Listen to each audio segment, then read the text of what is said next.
Demokrat dan kita semua mencemaskan meroketnya jumlah utang Indonesia, baik utang pemerintah maupun utang BUMN, hingga membuat kinerja sejumlah BUMN kita jauh di bawah sasaran.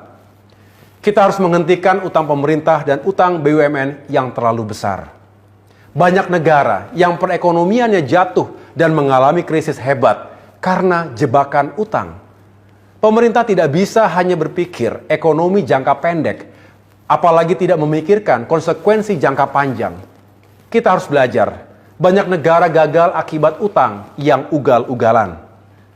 Akibat utang meroket, ruang fiskal sempit. Per Maret 2023, utang kita mencapai lebih dari 7.800-an triliun rupiah. Porsi APBN untuk membayar cicilan dan bunga semakin besar. Jika rata-rata bunga utang mencapai 400-an triliun rupiah per tahunnya, maka itu setara dengan realisasi anggaran pendidikan pada APBN 2022 yang lalu. Itu baru bunga, belum cicilan pokoknya. Bayangkan, bisa jadi apa bunga utang 400 triliun rupiah itu?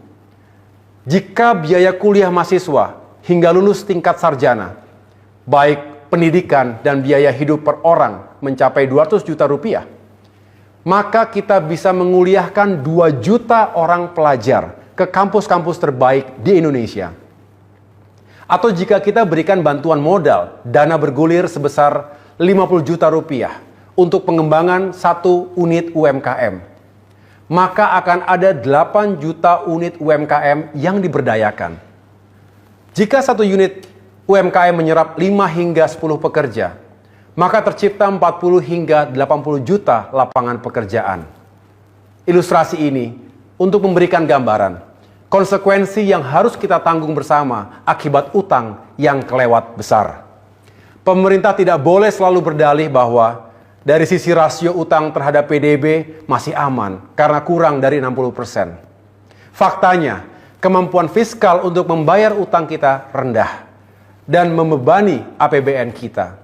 Untuk itu, batasi dan kontrol utang pemerintah dan BUMN. Pastikan pembangunan infrastruktur tidak mengandalkan utang. Infrastruktur memang penting. Karenanya kita juga harus melanjutkan pembangunan infrastruktur, termasuk infrastruktur perdesaan, seperti yang telah dilakukan oleh pemerintahan sebelumnya. Tetapi perlu dilakukan perubahan dan perbaikan atas kebijakan pembangunan infrastruktur ini.